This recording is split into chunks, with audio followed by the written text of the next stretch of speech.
पुण्यातील मुंडवा येथील बहुचर्चित जमीन गैरव्यवहार प्रकरणात आर्थिक गुन्हे शाखेने न्यायालयात 1886 पानांचं दोषारोपपत्र दाखल केलंय. मात्र या आरोपपत्रात केवळ शीतल तेजवानी यांचं नाव आरोपी म्हणून नमूद करण्यात आलं असून चर्चेत असलेले पार्थ पवार आणि दिग्विजय पाटील यांची नावं गायब असल्याने सर्वांच्या भुवया उंचावल्यात. या दोन्ही नेत्यांना तुर्तास मोठा दिलासा मिळाल्याचं मानलं जात असलं तरी सामाजिक कार्यकर्त्या अंजली दमानिया यांनी यावर तीव्र संताप व्यक्त केलाय.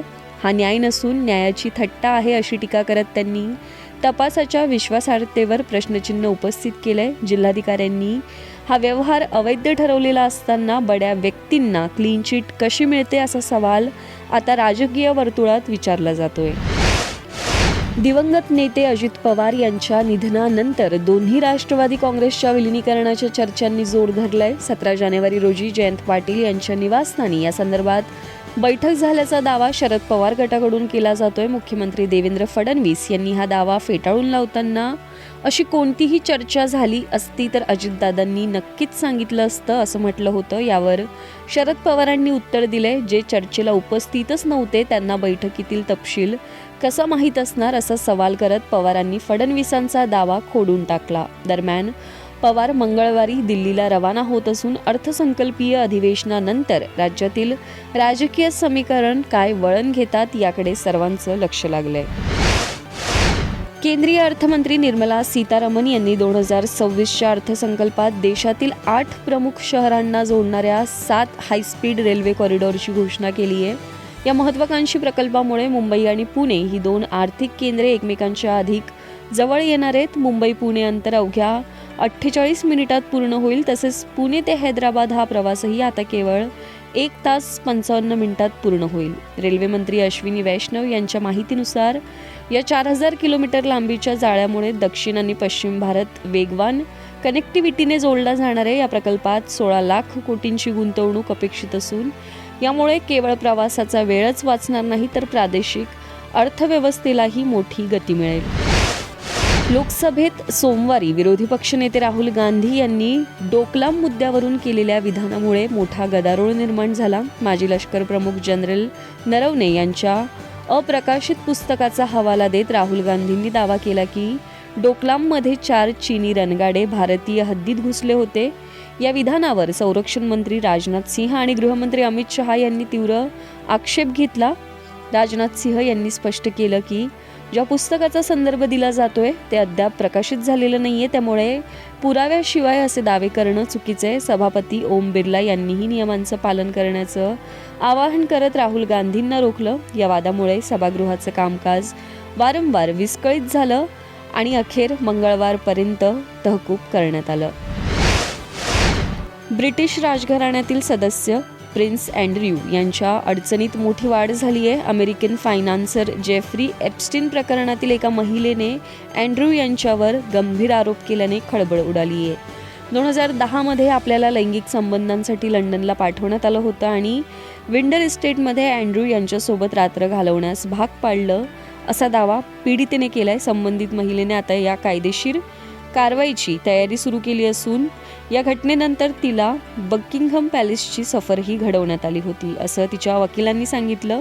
अमेरिकेने न्याय विभागाने प्रसिद्ध केलेल्या कागदपत्रांमध्ये काही आक्षेपार्ह फोटो आणि ईमेल्स समोर आल्याने ब्रिटनमध्ये संतापाची लाट आहे. या प्रकरणाची गंभीर दखल घेत पंतप्रधान कीर स्टारमर यांनी अँड्र्यू यांना अमेरिकन काँग्रेस समोर साक्ष देण्याचं आवाहन केलंय. गेल्या काही दिवसांपासून ऐतिहासिक उच्चांकावर असलेल्या सोन्या चांदीच्या किमतीत आता मोठी घसरण पाहायला मिळते. देशांतर्गत बाजारपेठेत चांदीच्या दरात अवघ्या 4 दिवसात सुमारे 1,94,243 रुपयांची मोठी घट झाली असून उच्चांकावरून चांदी 46% खाली आली. आंतरराष्ट्रीय बाजारातही चांदी $50 घसरली असून सोन्याच्या किमतीतही 24% घट नोंदवण्यात आली आहे. जागतिक स्तरावर डॉलरची मजबूती आणि गुंतवणूकदारांकडून झालेली नफा वसुली यामुळे ही घसरण झाल्याचं तज्ज्ञांचं मत आहे. ही अल्पकालीन घसरण असली तरी पुरवठ्यातील टंचाई आणि जागतिक अनिश्चितता पाहता दीर्घकाळात सोन्या चांदीचे भाव पुन्हा वधारण्याची शक्यता वर्तवण्यात येते. बदलती जीवनशैली आणि वाढत्या मानसिक तणावामुळे आजकाल लहानांपासून थोरांपर्यंत सर्वांनाच अकाली केस पांढरे होण्याच्या समस्येला सामोरं जावं लागतंय. मात्र आता शास्त्रज्ञांनी एक दिलासादायक शोध लावला असून विना डाय केस पुन्हा काळे करणं शक्य असल्याचं म्हटलंय. केसांचा रंग हा मेलानिन पिगमेंटवर अवलंबून असतो, ज्याची निर्मिती मेलानोसाइट पेशी करतात. संशोधनानुसार जेव्हा आपण अतिशय तणावात असतो तेव्हा शरीरात नॉरपेनेफ्रिन हार्मोन तयार होऊन रंगद्रव्य तयार करणाऱ्या स्टेम सेल्सना हानी पोहोचवतं. विशेष म्हणजे ज्या व्यक्तींनी आपला मानसिक ताण कमी केला किंवा सुट्ट्यांमध्ये निवांत वेळ घालवला त्यांच्या केसांचा मूळ रंग नैसर्गिकरित्या परत आल्याचं दिसून आलंय. जर केस केवळ तणावामुळे पांढरे झाले असतील तर पुरेशी झोप, सकस आहार आणि तणाव मुक्तीद्वारे ते पुन्हा काळे होऊ शकतात असा दावा या संशोधनात करण्यात आलाय. तुमच्या फोनवर 5G नेटवर्कचे सिग्नल दिसत असूनही इंटरनेट स्लो चालत असेल तर काळजी करू नका. अनेकदा काही सोप्या सेटिंग्स बदलल्या की हा प्रॉब्लेम सुटू शकतो. सर्वात आधी तुमच्या फोनमधील VPN सेटिंग बंद आहे ना याची खात्री करा, कारण यामुळे स्पीड कमी होऊ शकतो. जर इंटरनेट अडकत असेल तर फोन एकदा एअरप्लेन मोडवर टाकून 10 सेकंदांनी पुन्हा चालू करा. यामुळे नेटवर्क रिफ्रेश होतं. तसेच मोबाईलच्या सेटिंगमध्ये जाऊन नेटवर्क मोड 5G, 4G, 3G वर ठेवा, जेणेकरून फोन योग्य सिग्नल पकडू शकेल. तुमचा फोन नेहमी अपडेट ठेवा, कारण सॉफ्टवेअर अपडेटमुळे नेटवर्कची रेंज सुधारते. जर या कशानेच फरक पडत नसेल तर कदाचित तुमचं सिम कार्ड जुनं असू शकतं. अशावेळी कंपनीकडून नवीन सिम घेणं फायद्याचं ठरतं. या साध्या ट्रिक्स वापरून तुम्ही 5Gच्या सुपरफास्ट स्पीडचा आनंद घेऊ शकता. दाक्षिणात्य अभिनेत्री रश्मिका मंदाना आणि विजय देवरकोंडा यांच्या लग्नाच्या बातम्यांनी गेल्या काही दिवसांपासून सोशल मीडियावर धुमाकूळ घातला होता.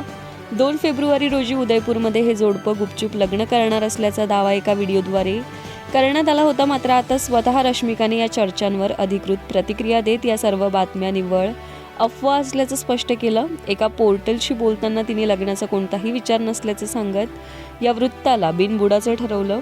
रश्मिकाच्या या स्पष्टीकरणामुळे चाहत्यांच्या पदरी निराशा पडली असली तरी सोशल मीडियावर आता लग्नाची नवी तारीख म्हणून 26 फेब्रुवारीची चर्चा सुरू झाली आहे. यापूर्वी 2017 मध्ये रश्मिकाचा रक्षित शेट्टीसोबत साखरपुडा झाला होता, जो काही कारणास्तव मोडला. सध्या रश्मिका आणि विजयने त्यांच्या नात्यावर अधिकृत शिक्कामोर्तब केलेलं नाहीये.